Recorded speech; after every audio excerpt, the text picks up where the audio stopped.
So welcome to another episode of Bad Decision Works, where we will continue working on Tjorven. It was parked aside for a while, but now it's time to put it back in the middle of the workshop, so I have proper access to everything, because I'm going to redo all the wiring in the car. You saw me remove most of it in the previous episode. This episode I'm gonna continue removing everything that's in the back.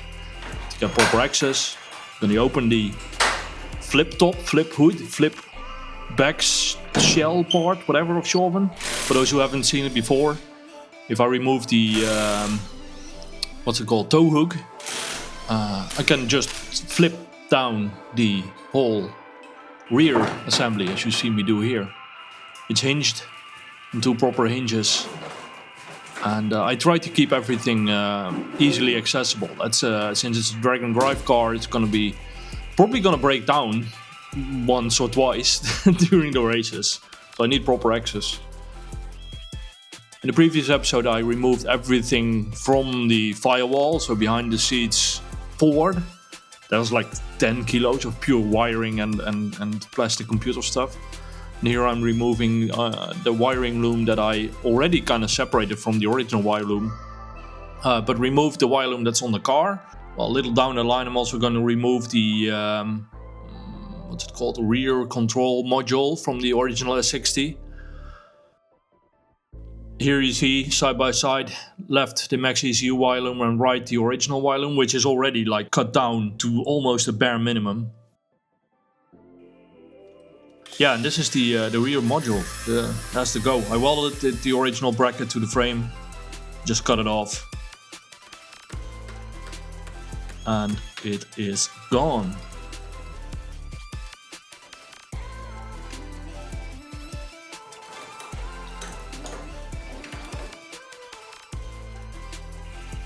So with all that disconnected, it's time to remove the last remains. I am going to recycle a little bit, but purely the plugs that are already crimped on, like the Deutsch plugs that I used for the tail lights and the headlights. And maybe some like random wires if I need like a special color or whatever. This is the wire loom I bought. It's a like 90% ready wire loom. It's made for MaxxECU race. It's almost completely done, but to suit more than one engine, it has a few open ends, and the only thing I need to do is to crimp on some connectors that I also bought with the set. So in theory, not in practice sadly, but in theory it should have been quite easy to install all this. So this is the where I lay out the like the main routing, so to speak. So just figuring out what goes where, which wires I really need to shorten. Luckily I don't have to really, I don't want to at first. Wideband sensor, so it's a Bosch, what's it called, 4.7, 3 point, I don't know. A Bosch wideband sensor. And it had a plug that kind of almost perfectly aligned with the right hand side bracket for the water cooled intercooler. So here I'm drilling 2 holes so I can mount a quick bracket that I whipped up, aluminum bracket, that holds the plug in place so it doesn't like accidentally land on the exhaust and melt or whatever. Something fun.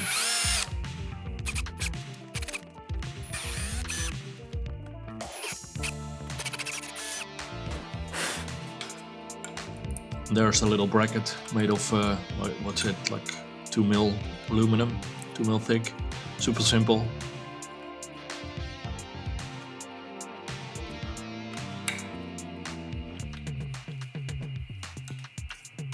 The plug has a mounting situation for, I think, for like a grommet or whatever, but it fits nicely over here in it. It's a press fit, so it stays there.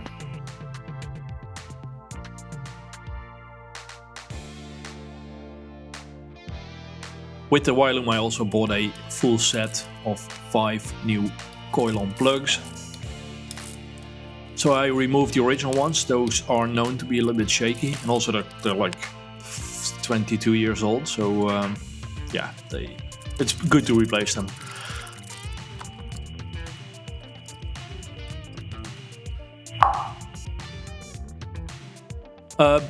But when I have access, I wanted to just clean off most of the grease that's on the head, so everything works a little bit nicer, and as a bonus also looks a little bit nicer. I can and will do a better job with cleaning in the future, but for now it's good enough to work with it.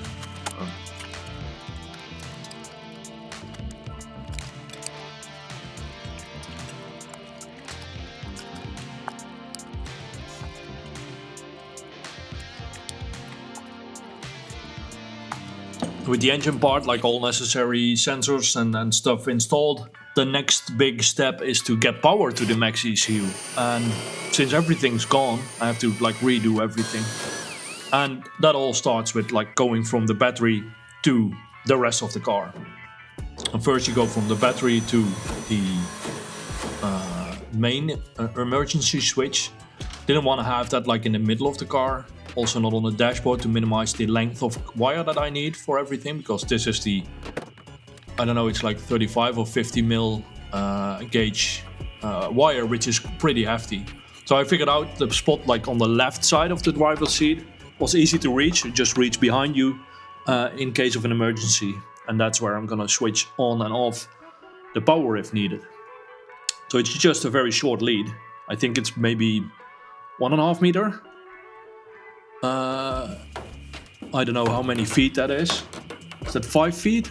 1.5 meters? 30 centimeters per feet? Yeah, whatever. A short length of heavy wire.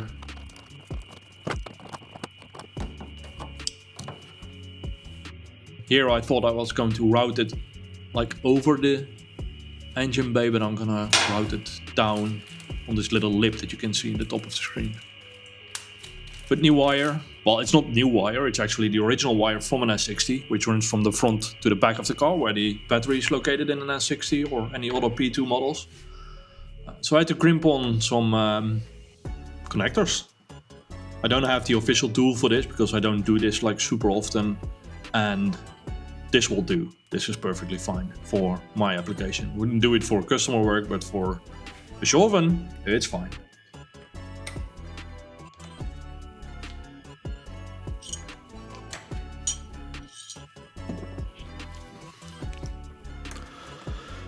Sadly, the wire, even though it carries the 12 volt signal, the 12 volt power, it's black. So I marked the ends of the leads with red tape, with red insulation tape. So it's clear that the 12 volt runs through it. I noticed these nice covers that I bought like a long time ago, and I found them in my stash.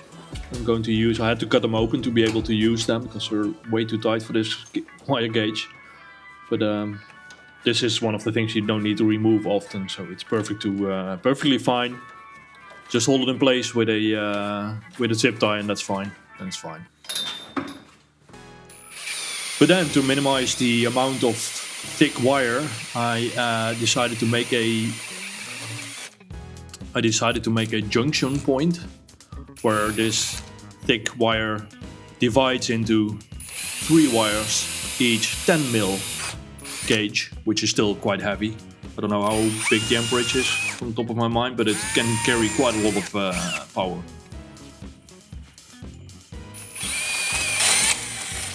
So here I'm making 3 points where I can divide the signal, the power, into, which means that there will be 3 wires running from or through the car. So from the battery we go to the main switch, then from the main switch a very short lead to this junction box, and from this junction we will go 1 wire to the cockpit. 1 wire is going to run to the front of the car, where it's going to power the headlights, the fuel pump, and all other stuff that's in front of the cabin. The middle one, or one of them, will run to the cabin, where it powers the ECU, interior lights, all stuff that starts in the cabin. And then the third one and last one will run to the back of the car, where some more relays will live, and they will power or switch the tail lights, the trailer lights, and the work light that will also be in the what's it called? Engine bay, I guess. Because if I break down in the middle of the night next to some road in the forest in Sweden, driving from track 1 to track 2 or whatever, I want to be able to see.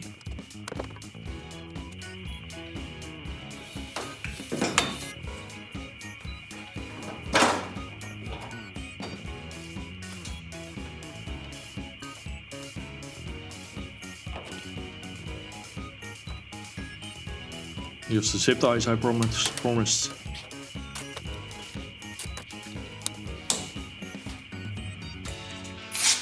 So with the basic first wiring, the big wires done, it's time to secure everything in place. I don't want this to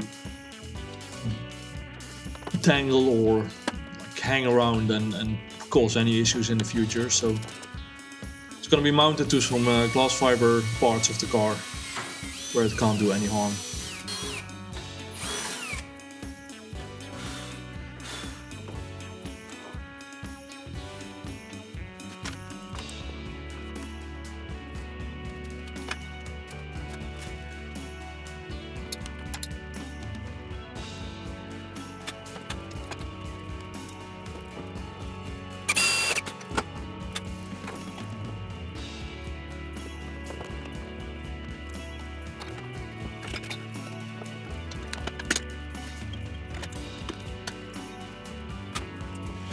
But that's it, part 1 done. Now it's time for part 2, running power from the, what did I call it before, junction box, the junction point. It's not a box yet, I still have to 3D print the box that goes around it. But for now it's, I just call it a junction box. So this is the first main wire that's running to the cabin, that's going to power the MaxxECU, because without power the MaxxECU is not going to do anything.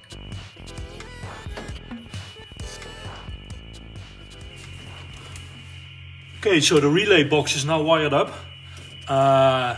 This is the power supply to the MaxxECU that's mounted here. Made a plug. But let's first see if we get power to the relay box and if that works. Yes, and I already hear a click. I don't know what the light means. It's probably that one relay is now triggered. I can't see, it's like a little bit stuff in the way, but that doesn't matter. Let's power up the ECU. No, let's first plug it into the computer. Well, just can't reach it. I've got the computer on the dashboard. We'll move the camera soon, but first plug in the USB. Then I'm gonna power up the computer and run the MaxxECU software. It probably won't find an ECU because it's not powered now. But then if I plug in the plug, I should see something, I guess. I don't know. Never done this before, so we'll see. Okay, ECU connected. Let's run the MaxxECU M-Tune software. Okay, there we are. Help. I don't want help. Not yet, hopefully. Let's minimize that screen. ECU type, MaxxECU race. Features, I don't know. Let's see, what does this mean? Open log files. Offline. Oh yeah, here it says offline. Let's see if that changes if I plug in the plug. Infuse. Let's go.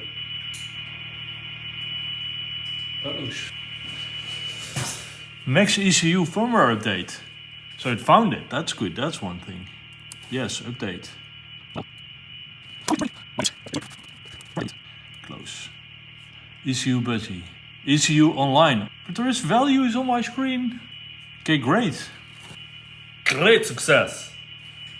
Great success. Okay, end of this video. There was plenty more video material where that came from, but it's already 15 minutes and I think this video has been long enough already. Might be a little bit boring, but it's a necessary step. And as I've said before, this is just what it is about building cars. There is a lot of stuff that's boring, but has to be done. Anyway, hopefully I managed to entertain you guys a little bit. Next video will be about trying to get to start Tjorven. ECU powers up now, so that's a good thing. The wire loom is already done. I can give away that secret. And I went on a trip to a BGP race where I got some goodies. Actually, a lot of goodies. One of them is, for example, this CFC unit, competition fuel cell unit, which means that I'm going to ditch I'm not only going to ditch the original ECU, but I'm also going to ditch the original fuel system from the S60. Turns out the S60 or XC70 or whatever, all the P2 models, the petrol versions, they have a returnless fuel system, which doesn't work as expected. Well, not as easy as I and my friend that's been helping me would like to see. So I decided to bite the bullet and invest in the future and going all in. So the fuel system is now going to be upgraded and prepared for like all the horsepowers I need. The only thing I need to buy still is 1500cc injectors. But if I have the injectors, like all the parts I bought is E85 proof. And also the fuel pumps are upgraded, ready for like 500-600 horsepower. And adding an extra fuel pump, because this one is prepared for 2 fuel pumps, would give us, like, at least fuel system wise, we're ready for going over 1,000 horsepower. And that would be a cool goal for a few years down the line, to get 1 horsepower for every kilogram of car. And that's like 800-900 kilos. So that should be doable with the T5 or whatever engine there will be in the future. Anyway, I am going to continue assembling this. This is just roughly put together. There's like the fuel catch can, everything that needs to be put into place, and the fuel pumps need to be installed. Now, everything I bought, but that also takes time and effort to put together. I got a new electrical throttle pedal. Instead of the original, looks kind of the same, but it is a little bit different. It's a little bit shorter because I was running out of space in the footwell. And also, while I was waiting for these parts and everything to be payable, I decided to go ahead and start working on the firewall and other steel panels in Tjorven. But that's going to be a whole separate video in itself. Now I want to thank you for watching. Don't forget to go to badcision.works, buy this cool shirt or other cool shirts that you see, sponsor the project, like and subscribe, go follow me on Instagram. That's it. Thanks for watching. See you in the next one.